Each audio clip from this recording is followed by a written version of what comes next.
কথায় বলে বাঙালির 12 মাসে 13 পার্বণ। আর খাদ্যরসিক বাঙালির জামাই ষষ্ঠী নিয়ে উন্মাদনা থাকবে না তা কি করে হয়? অতএব বাকি সব উৎসবের মতো জামাই ষষ্ঠীও সাড়ম্বরে পালিত হয়। সকাল থেকে বাজারে লেগে যায় লম্বা লাইন। ইলিশ থেকে কচি পাঁঠার মাংস, আরো বিভিন্ন ধরনের মাছ, সবজি, ফলের বাজারেও থাকে উপচে পড়ার মতো ভিড়।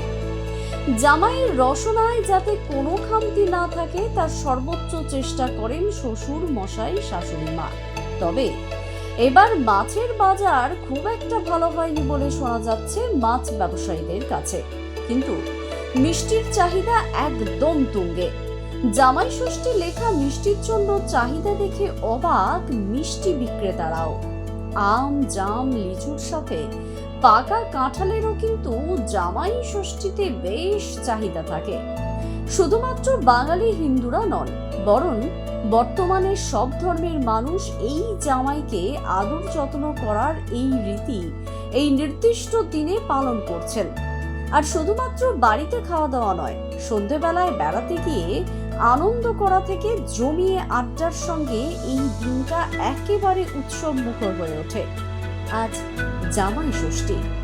মেয়ে জামাইয়ের কল্যাণে ব্রত রেখে মায়েরা তাদের আশীর্বাদের হাত মাথায় রাখেন জামাইয়ের, নিজের সন্তানের। বাড়িতে বাড়িতে তাই উৎসবের আমেজ। দ্য সহজ পাঠ, সহজ কথা, সঠিক তথ্য।